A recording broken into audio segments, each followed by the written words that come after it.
Good morning, everybody. I hope you can hear me. I just updated that microphone. So good morning. Good to have you with us today. Welcome to Wednesday, the last day of March 2021. Holy mackerel.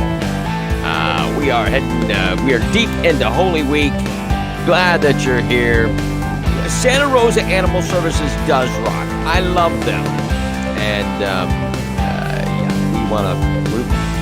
they do a great job. And promote them as much as possible. Good to have you with us today. My name is Nick Stewart. This is Sunrise Santa Rosa. Welcome to the program. Thank you for being here. Thank you, Milton Post, for hosting.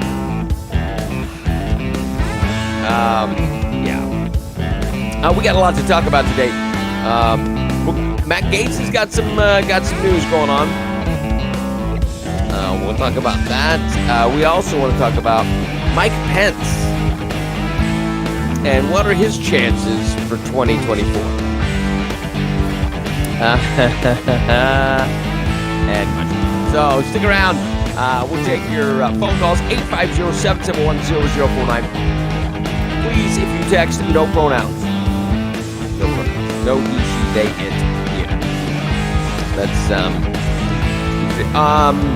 Ocasio-Cortez has a statement. She really thinks she's important. And Kamala Harris laughs maniacally at nothing. Your forecast for today. Areas of patchy fog and cloudy this afternoon. Thunderstorms developing, high near 80. Chance rate 90% today. Tonight, windy, showers and thunderstorms early, then partly cloudy after midnight, low to around 45. Very cool. Wind around 30 miles an hour. And the chance rate 90% tonight. Tomorrow, windy, lots of sunshine, high near 62, winds around 30 miles an hour. And then tomorrow night, mostly clear sky, low near 38, which means that the shelters will probably be open. So keep that in mind as well. All right, it is presently 70 in Milton. It's 71 Gulf Breeze, 69 in Var, and 70 in Pensacola. How you doing today? Everybody doing okay? Yeah. It's Wednesday, and welcome to it. I'm glad you're here. We got stuff to do. Let's do it. Santa Rosa County Animal Shelters asking for the public to adopt all year round, but especially in April. They have an overflow of dogs. And the shelter's asking for adopters, fosters, and rescues to adopt dogs because the kennels are full. And they're waiving adoption fees from April 1st to the 17th. And that includes spay, neuter, rabies, microchip. All that stuff is waived. They want to get homes for these dogs. And just go by and set up an appointment. You have to set up an appointment because of social distancing. But go check it out. And I appreciate so much what they do. And I want to love on them a little bit. And bring love home. Get yourself a furry little friend. And I tell you what. A lot of fun. All right. Help them out today. I went by one time when I was working for WBY. And I went by there just on a lunch hour and just visited the dogs. They were so happy. I love it. All right, Scabby County man is in jail on a $300,000 bond after being found to have images of over 100 children being sexually abused. Andrew Alexander Thompson, 34, is charged with 20 counts of possession of child sexual abuse material. The ages of the victims are between 2 and 12. Santa Rosa County Sheriff's Office Special Victims Unit and SWAT executed a search warrant on Tuesday at Thompson's home. Authorities found that Thompson was in possession of a huge image files on his electronic devices, which depicted over 100 children being sexually abused.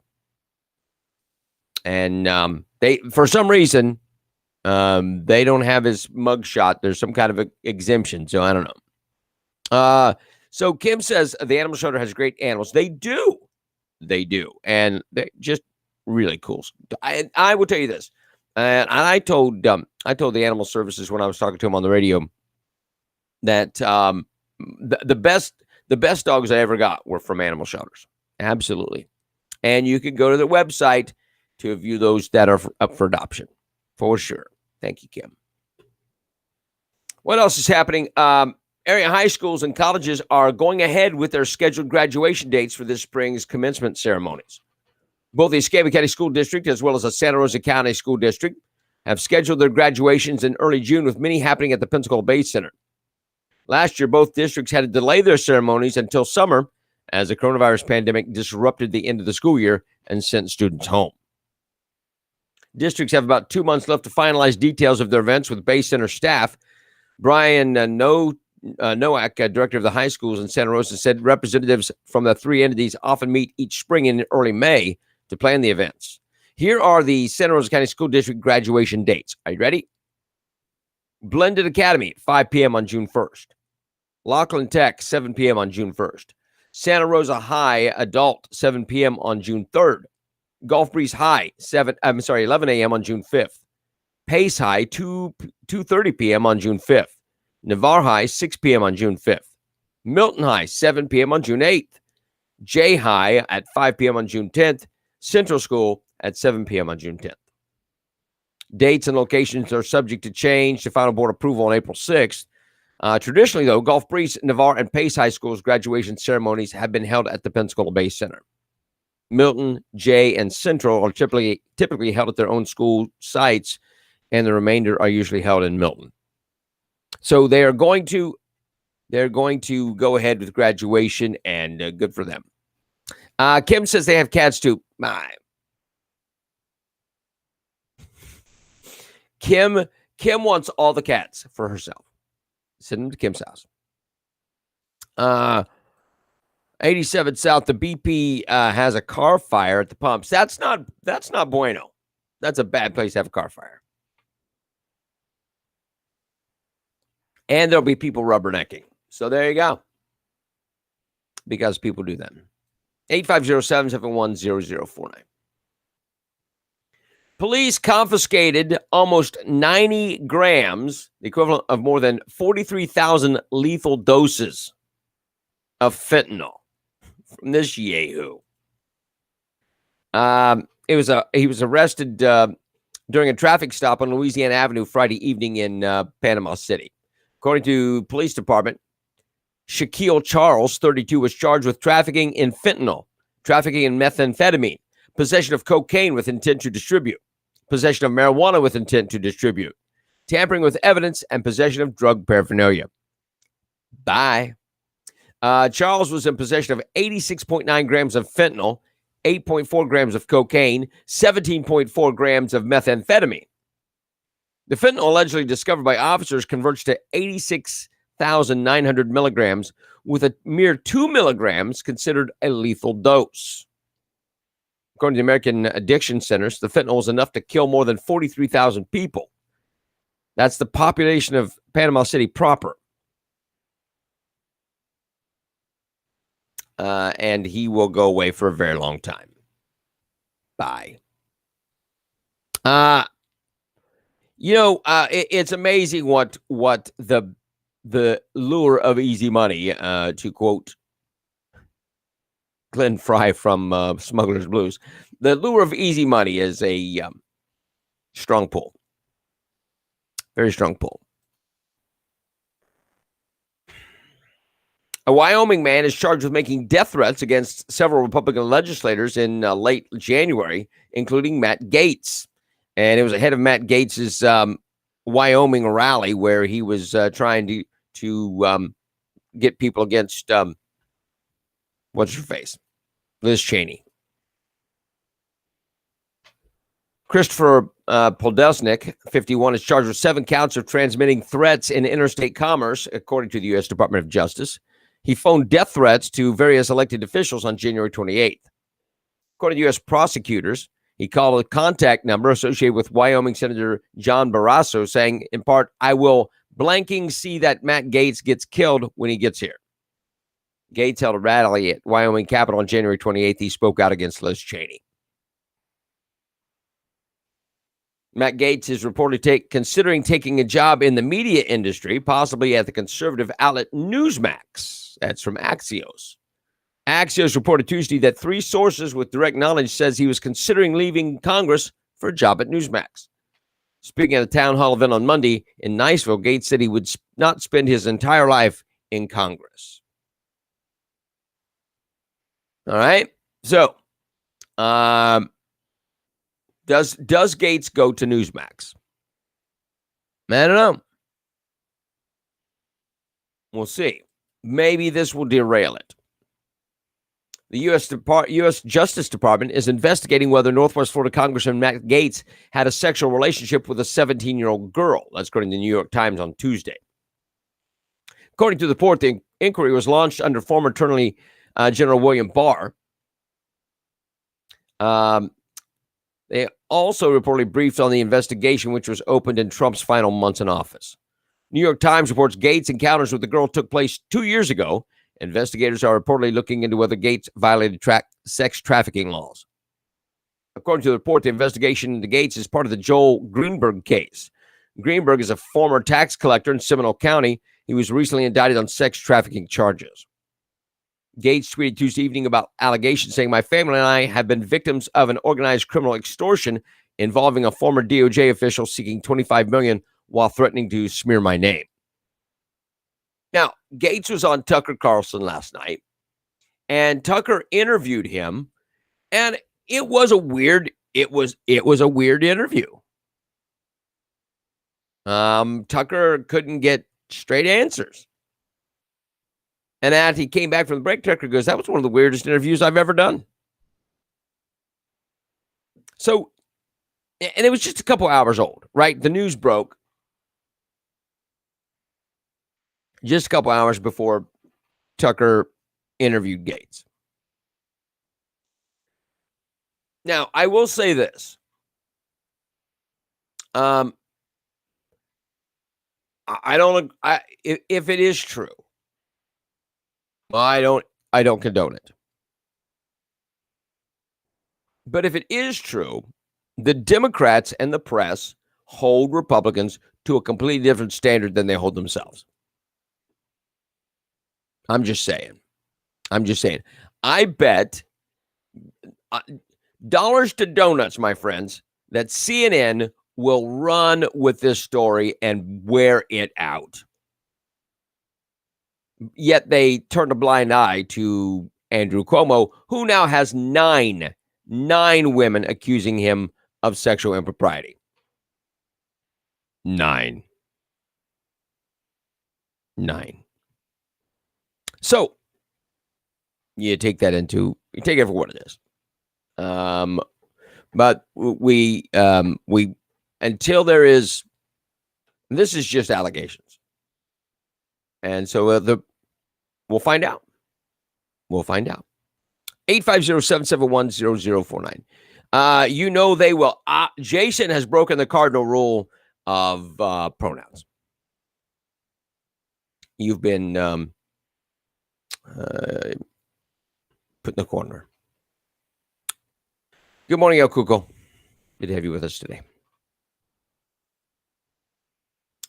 A study published this month in the American Journal of Public Health suggests Florida has undercounted the number of COVID-19 deaths. Undercounted. Florida's death rate compared to other states is a metric frequently cited by Governor Ron DeSantis and Republican allies. The study, titled Analysis of Excess Deaths During COVID-19 Pandemic in the State of Florida, compared pre-pandemic monthly death rates to current mortality trends and found that coronavirus may have indirectly led to a number of excess deaths. Indirectly led. Did COVID-19 cause the death? Now, here's the thing. I think from personal experience, they are overcounting COVID deaths. Look, they get money. The hospitals get money if someone dies from COVID. Yes, I had a doctor verify it to me. Do you get money for COVID deaths? He went, yes. Do you get money for intubating people with COVID? Yes. All right. It's politicized. They get all kinds of money. Excess deaths. But the authors of the study also argued that their data shows the state undercounted deaths that were directly linked to COVID-19, leading to headlines suggesting that the state's data may have been inaccurate. Let me tell you, every count in the nation is inaccurate. Every count for COVID is inaccurate. It's all politicized. You can't get a true death count. You can't. I'm sure that COVID-19 is responsible for most of these excess deaths. Musa Tartar. By the way, if your name is Musa Tartar, your mother hated you. That's a public health expert at the University of Utah who led the research team. Well, number one, you're not from Florida. But look, I don't think the deaths were undercounted. I think they were overcounted. 850-771-0049. Yeah, come on. Look,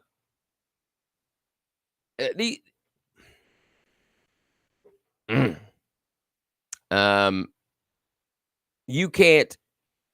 You give me the official counts, and let's talk to family members.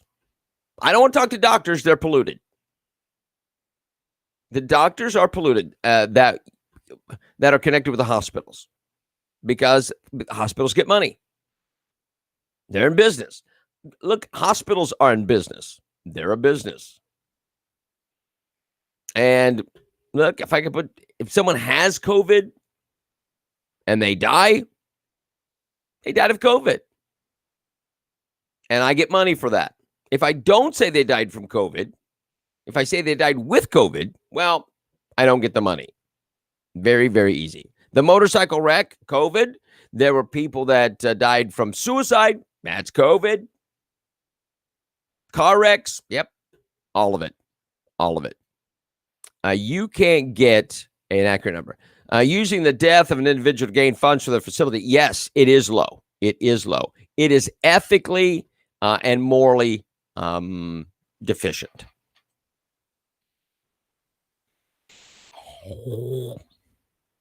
Just saying. Just saying. Lieutenant Aldo Rain in business is a booming. Okay. I don't know what that means. Former Vice President Mike Pence is steadily re-entering public life as he eyes a potential run for the White House. Now, I've got to... He wants to run in 2024. He's joining conservative organizations, writing op-eds, delivering speeches, and launching an advocacy group that will focus on promoting the Trump administration's accomplishments that he undermined. He undermined those accomplishments. But he's facing a challenge. Donald Trump neglected to mention Pence during a podcast interview earlier this month when he asked to list people he considered to be future leaders of the Republican Party. He named Governor DeSantis, Josh Hawley, Ted Cruz, among others. No Pence. No Pence.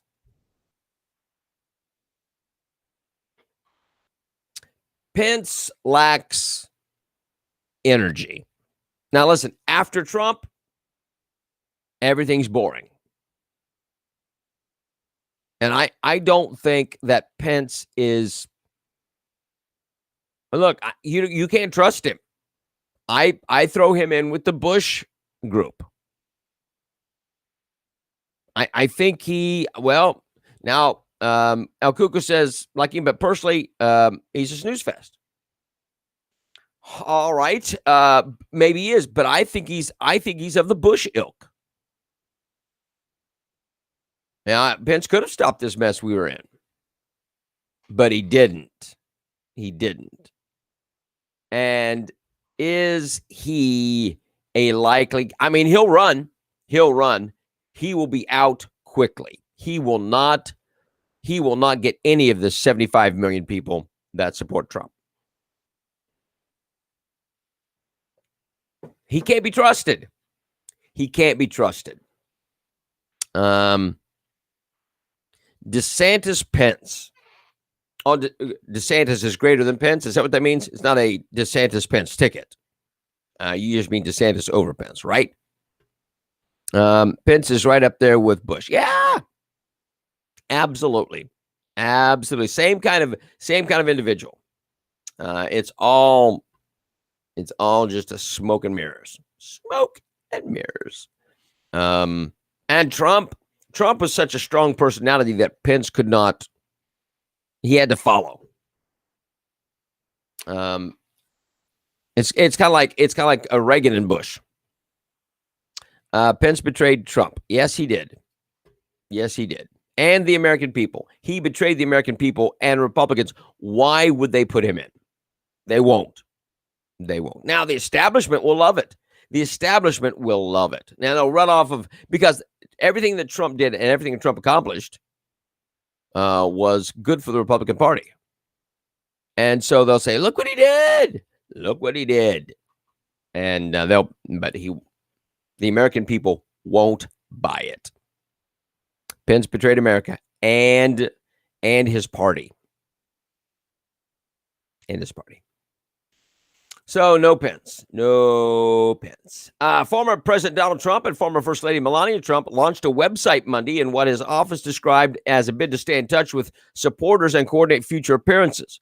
Trump's representative said the website 45office.com, spelled out number 5, office.com, will allow individuals to submit correspondence, schedule requests, and press inquiries for President and Mrs. Trump. I think Trump is still going to be way, way out there. He is going to be in their face all the time.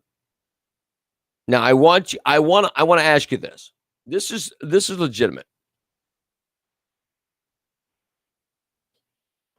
What percentage of the crowds of a rally that Trump had would Pence get? Realistically, Trump drew tens, sometimes hundreds of thousands of people to rallies. What percentage would Pence get of Trump's rally people? So if Pence was holding a big rally, how many would show up? What percentage? I mean, Trump could go out there today and hold a rally, and there would be 20,000 people show up. There would be. Biden can't. What percentage would Pence get of Trump's 0%? Kim says maybe 25%. I don't think he'd get 25%. It may be 10%. Maybe, I don't know. It's low. It's going to be low. I mean, he would have some people show up, but it's not going to be. He just doesn't have that electricity that Trump had. Doesn't have it. He might be he isn't really presidential material, rally material. No, he's not. He's boring. Yeah, Rodney says 0. Maybe 0.5%. But it's not going to be there. It's not going to be the excitement, the energy, the electricity in the air that you felt at the Trump rally. He might get 5%. Well, if you look at, let's say, if Trump had a 10,000 individual rally, 10,000 people, is he going to get 5% of that? I don't know. There'd be crickets chirping. I can tell you that much. 850-771-0049. What else?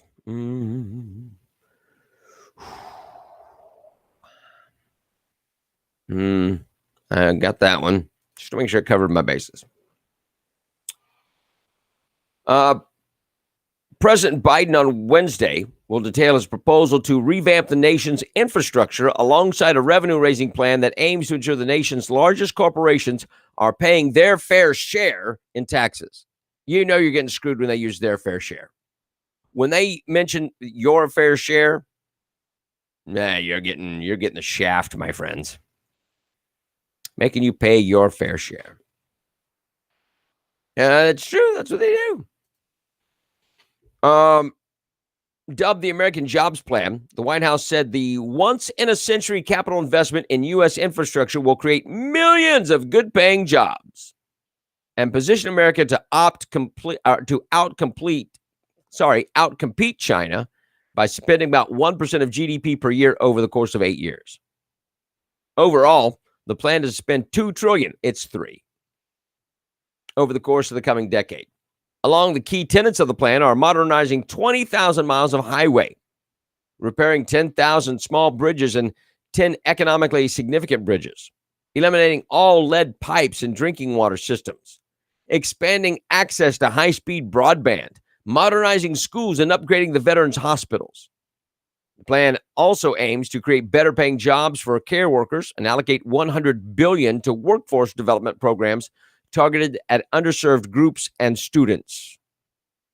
Overall, the administration intends to spend about $650 billion on revamping bridges and roads. That's it. Out of the $3 trillion, $650 billion is on roads and bridges. $300 billion on housing infrastructure. What does that mean? What is housing infrastructure? $300 billion on reviving U.S. manufacturing. Well, why don't you cut taxes? That'll revive U.S. manufacturing.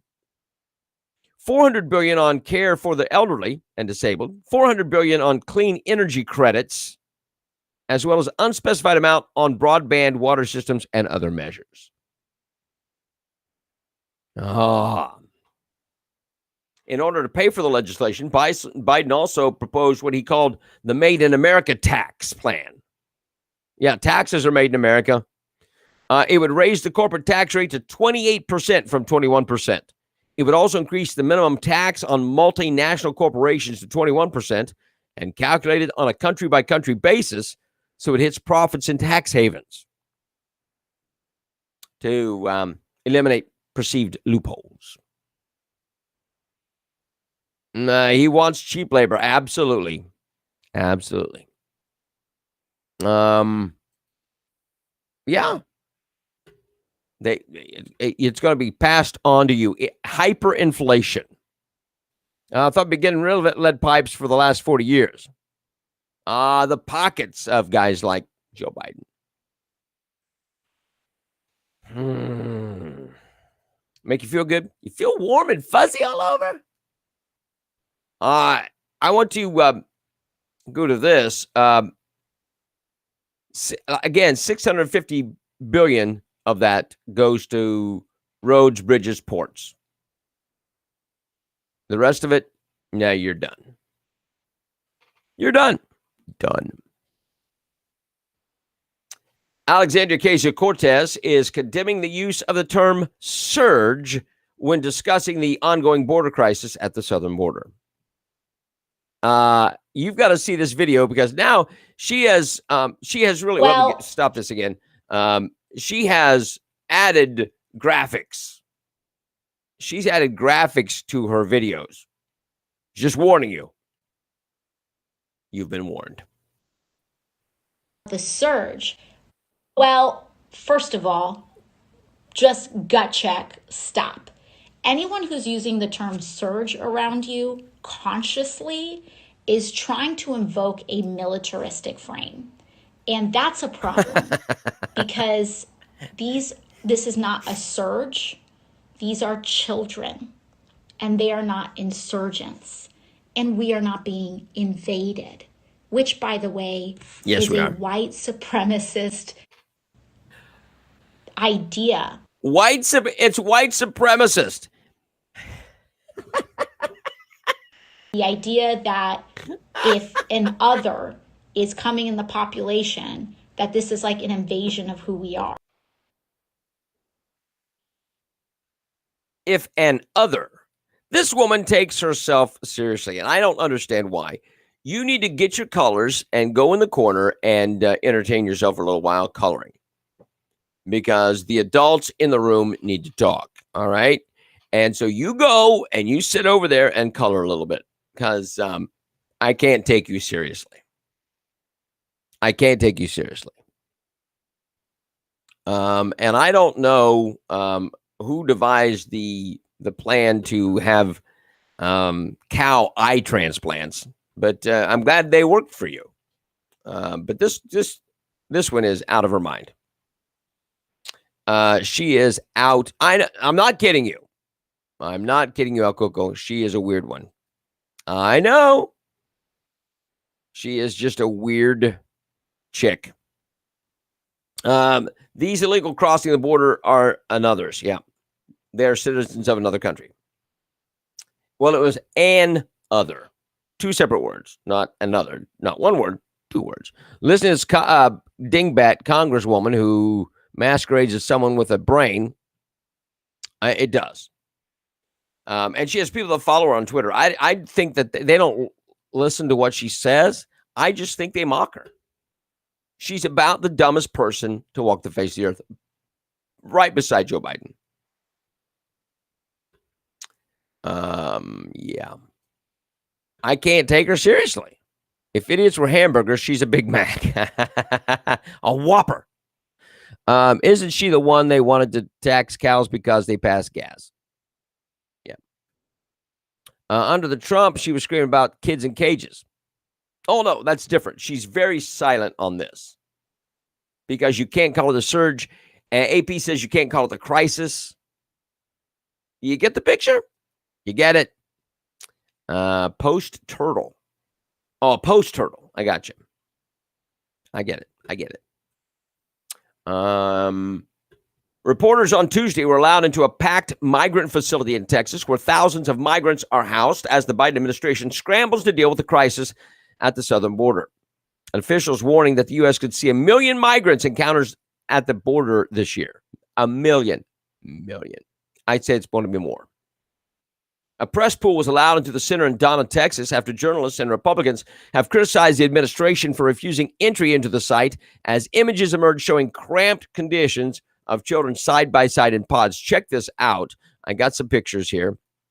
Let me get out of the way here so you can see this. So this is one of the cages. This is interesting. This number. There are 4,100 migrants in the facility. 3,400 of whom are unaccompanied minors. 39 of those have been at the facility more than 15 days. Its capacity was just 250 during the pandemic and 1,000 before the pandemic. It's at 3,400 unaccompanied minors, 4,100 total. There are 8 pods in total. Critics have called them cages. You're a critic and you called them cages. These are pods. If Trump had it, it was cages. But because Biden has it, it's pods. Each containing 500, 600 migrants. Guidelines say there should be only 32. Each pod contains 500 to 600 migrants. They are designed for 32 at max. Look at these pictures. Yeah. It looks great, doesn't it? Looks comfortable. You got to love life, huh? So much for coming from a third world country.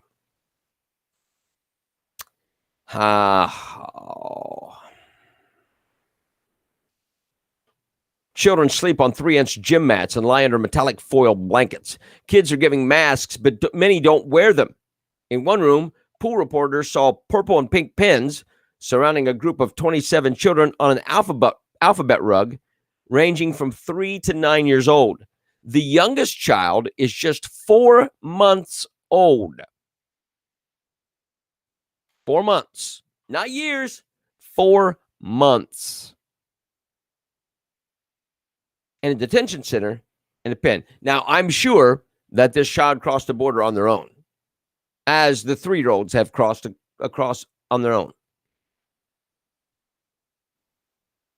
850-771-0049. Who built the pods? Joe built the pods. They're cages. No social distancing in those cages. They're not wearing the masks. Here. All right. Good question. Let's talk about this.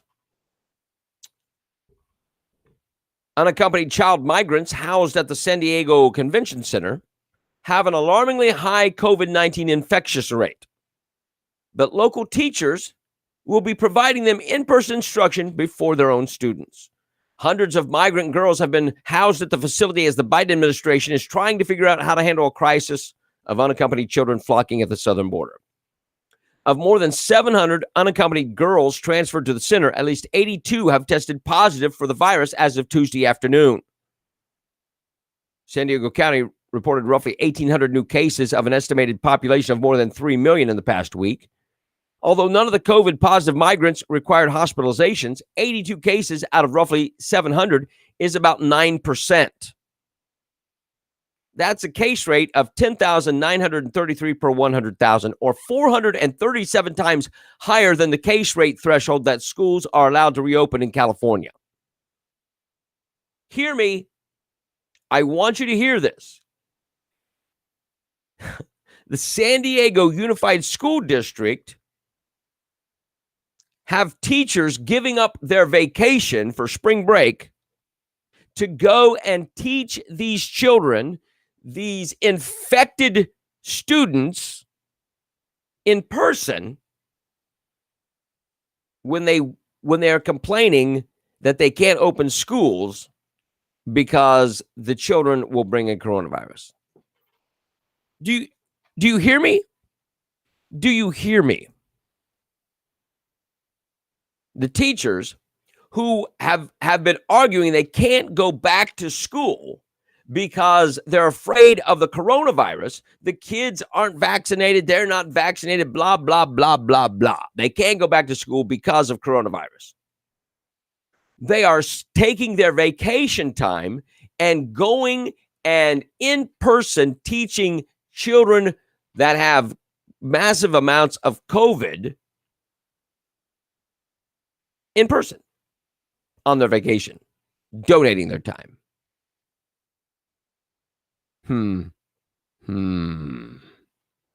Does that sound strange? Does that sound odd? Tell me that keeping the schools closed is not political. It's a political move. Remember, they said if you go on vacation, don't post pictures on social media because that hurts our cause. Does this not hurt their cause? Teachers will go teach illegals. Yep. Virtue signaling. And it's hypocrisy. More COVID, more lockdowns, no school for Americans. Yep. Because, and this is all connected, because as part of the next stimulus, which is coming, it is coming, the Democrats are already pushing for regular monthly payments to Americans. A guaranteed income for Americans on a regular basis. This is what they're pushing for. COVID is a farce, man. COVID is a farce. I mean, is there COVID? Yeah. Is it killing people? Yeah, some. Is it as deadly as they're saying? Nope.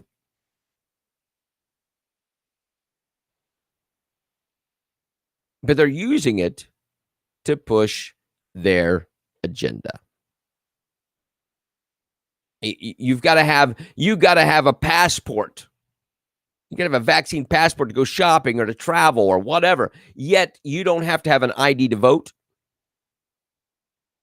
Figure that one out. You don't have to have an ID to vote. We don't want ID for voting. That's wrong. But you have to have a vaccine passport to travel or to go to a business or to go. That's what they want. And they want to keep you home, and they want you depending on the government for a check every month.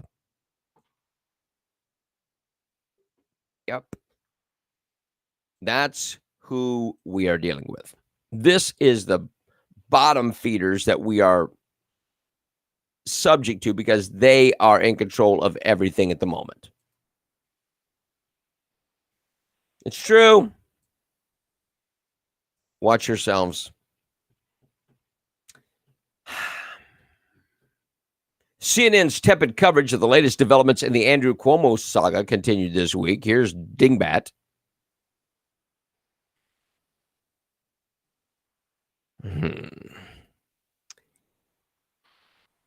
A ninth accuser has come forward with sexual misconduct allegations against the Democratic New York governor. Sherry Ville, 55, alleged on Monday that Cuomo grabbed her face and kissed her cheeks in front of her home in 2017. I know the difference between an innocent gesture and a sexual one, Ville said during a virtual press conference. I never felt as uncomfortable as I did the day Governor Cuomo came to my house. His actions were very overly sexual, highly inappropriate, and disrespectful to me and my family. Her allegations have fallen on deaf ears, at least on CNN's airwaves. The pro-Cuomo network has similarly avoided damning groping allegations made by the governor's sixth accuser, downplaying any mention of it by on-air guests as unverified, despite widespread reporting. It's unverified. You can't say that. We haven't verified it because I can't see it. It's not happening. CNN. This guy is a serial offender. Get rid of him. Get rid of him. Why are they not calling for him to step down? If this was Trump, if this was any Republican, look, like I said, they're going to be hammering Matt Gaetz. They will be hammering Matt Gaetz. But they will let Cuomo skate.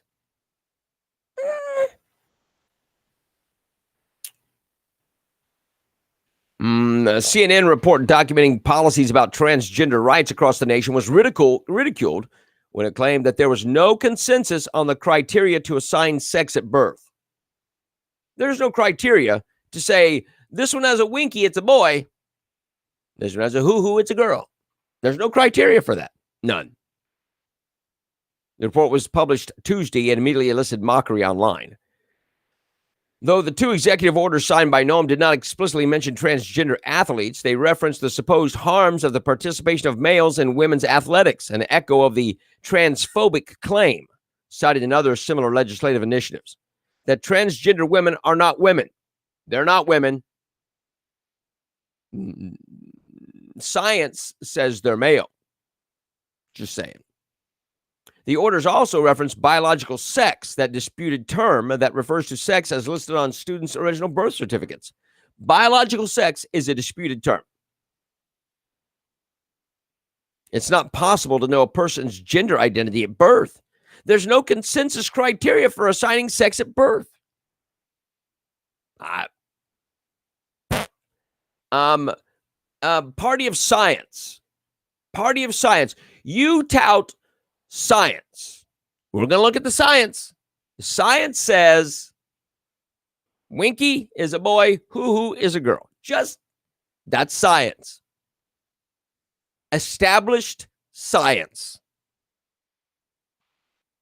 There's a difference in DNA. Now, I'm not talking about mental problems. Mental problems, they're not, that's not science. That's a mental problem. That's a psychological problem.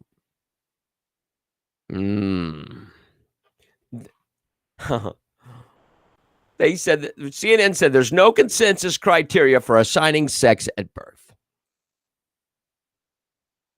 How crazy can they be? Meaning CNN, you broke the cardinal rule with pronouns. They can be very crazy.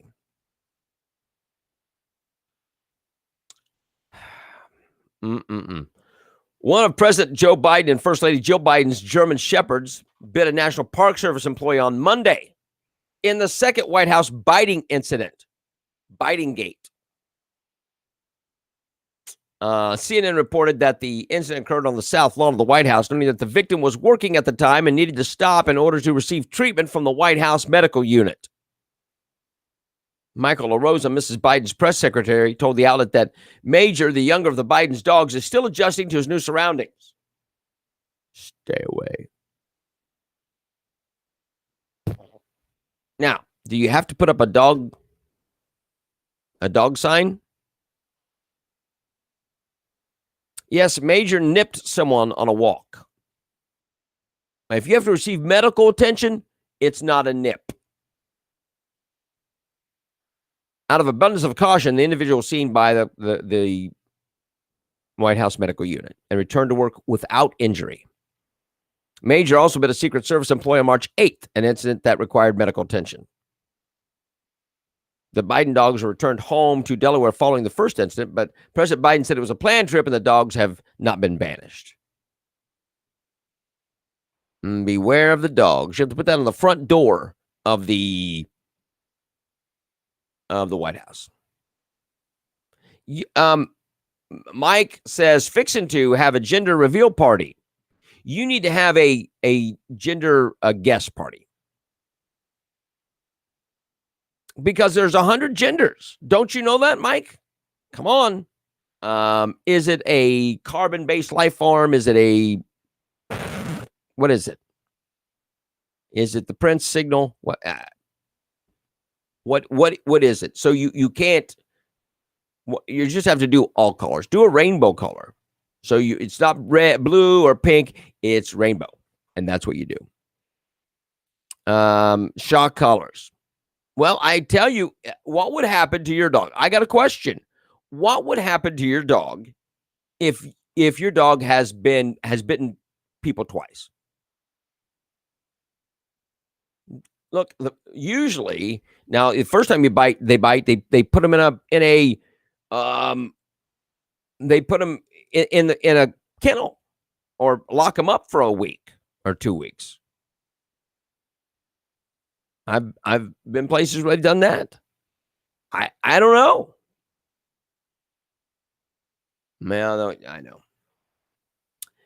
Maybe it's an alien. 850-771-0049. What happens to these dogs? What's going to happen to Joe Biden's dogs? I don't know. Someone would be hollering to have, if it was your dog and it bit two people, they'd be hollering to have it put down. 2 times they put them down. The dog's got a problem. So does the dog roam free? Maybe maybe they need to talk to the dog whisperer. Maybe the dog whisperer needs to come in and find out what's wrong, or get a dog psychic to come in and communicate with the dog and say, you know, what's wrong? What's your issue? Maybe that's the problem. Maybe he doesn't like people in uniform. I don't know. Maybe the dog's a racist. That could be. 850-771-0049. Church-going citizens are now a minority demographic in the United States. The percentage of Americans who belong to a house of worship, such as a church, synagogue, or mosque, dipped below 50% for the first time ever. That's according to a new survey released by Gallup.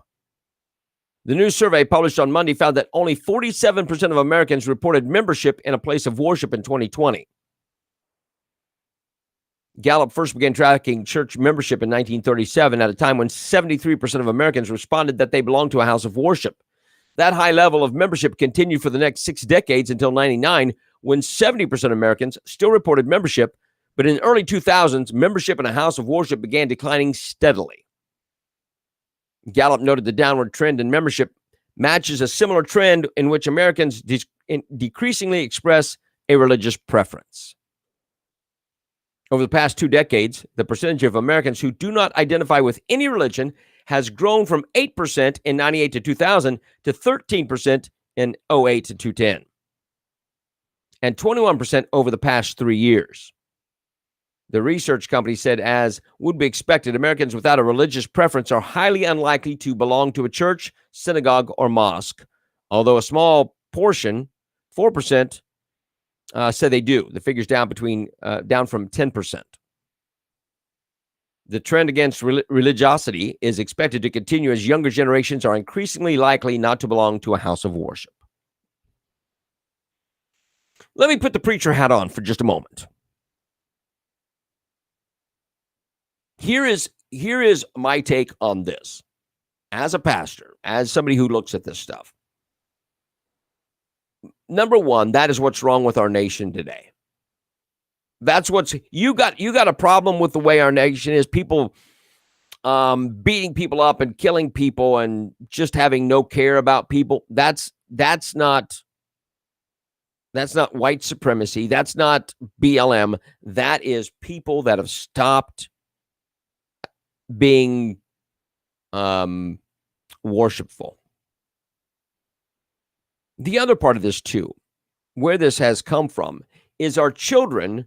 Maybe they grew up in church. Maybe mom and dad took them to church, maybe sporadically, so they saw it wasn't important. Or maybe they saw us not living it out at home. And they go, well, I could do that. I don't need to go to church to live like that. Mom and dad aren't living for God at home, so why do I need to do it at all? And we've not demonstrated a desire for God. And look at where we are. It's frightening. It's frightening. Life has no meaning. There's no purpose. We are living for selves. We have become our own gods. That's a very dangerous place to be. 850-771-0049. Many who entered the Capitol building during the January 6th protests of the 2020 election are unlikely to face jail time. A jarring reality check for Americans outraged by the storming of Capitol Hill. What about somebody who has no criminal record who got jazzed up by the president, walked in, spends 15 minutes in Statutory Hall, and leaves? What happens to that person? They're not going to get a jail sentence for that, a defense attorney who asked not to be named told the outlet. The report's subheadline noted that the cases could embarrass the Biden administration, which has portrayed the January 6th siege as a dire threat to democracy. The report said there have been high-profile conspiracy cases involving members of right-wing paramilitary groups, but the most urgent decisions for prosecutors involve resolving scores of lower-level cases, clogging the D.C. Federal District Court. Politico reported that so far, almost a quarter of the more than 230 defendants formally and publicly charged, about 57, face only misdemeanors, and in recent days, judges, prosecutors, and defense attorneys have all indicated that they expect few to face harsh sentences. It mostly boils down to trespassing. The siege on the Capitol. The people that are insurgents, those, well, you white people, you Republicans, you domestic terrorists, it's trespassing. Interesting. Let me see. I'm running out of time. Let's do this. What do I do here? What? I'm trying to get to Kamala. Here's Kamala yesterday, and she goes into another one of her laughing fits. Now, these are just odd, all right? So she's talking about, I don't know what she's talking about. It's, you just got to listen to this. That, yeah, affordable childcare is a big deal. More parents are seeing the value of educators when they had to bring their kids and say, we're not paying them nearly enough. What the heck was that? What in God's name was that? Let me play that for you again, because you got it. I mean, maybe I missed something. That, yeah, affordable childcare is a big deal. More parents are seeing the value of educators when they had to bring their kids and say, we're not paying them nearly enough. Wow. What a freak job. What a freak job. I don't understand. She is just wildly weird. The VP is nuts. That is a maniacal laugh. I don't have any idea what she's laughing about. I couldn't even understand what she was saying. Even though they put it on the screen, Is she a loon or is she just weird? Or maybe she's evil. Interesting. She's calling teachers babysitters and finds it funny.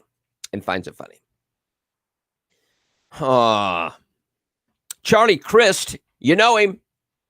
He said Tuesday on MSNBC's All In that he thanks God for President Joe Biden's leadership during the coronavirus pandemic because he claimed Governor Ron DeSantis had a lack of leadership on the virus. Chris said to see the policies the governor's promoting, not wearing masks, not being socially distanced appropriately, it seems like he doesn't care. And it hurts me and pains me to say that. When you see these policies and kind of bragging about how we're over it, we've made it through, and then you're seeing spring break. Now you said from the New York Times, we're experiencing a surge. That's 5,000 cases a day on average, 8% more an increase than it was just 2 weeks ago. It's incredibly disappointing. It's unconscionable. It's not compassionate. It's not caring. It's not right. And Charlie Crist wants to be your governor.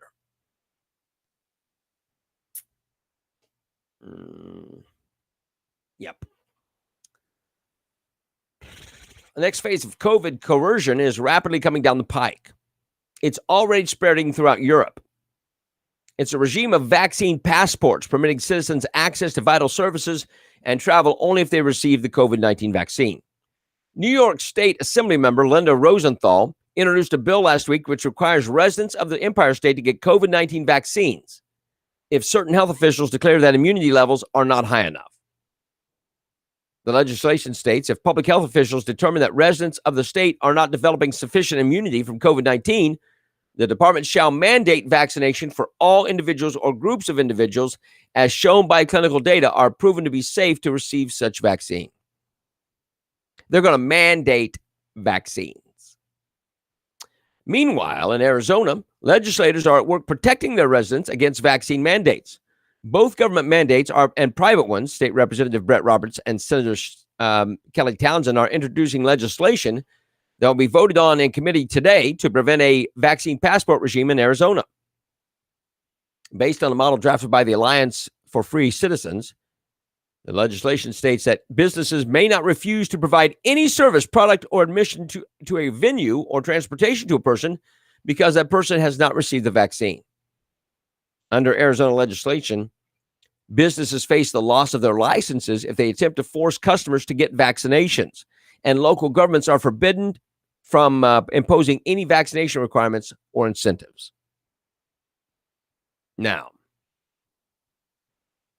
I know, but Charlie wants it again. But yeah, they want to mandate vaccines. They mandated masks. They mandated you stay home, right?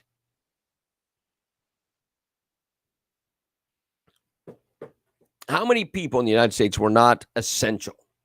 You weren't essential. You could not go out of your house. You had to stay home. You had to wear a mask. You had to put on gloves. Look at the mask Nazis that are around. And now they want to mandate vaccine passports. And New York will probably do it. And more people will flee the state. If you live here and you are in the realm of getting it, so if you're over 18 and you're healthy and you can take it, they're going to give it to you. They're going to mandate you get the vaccine.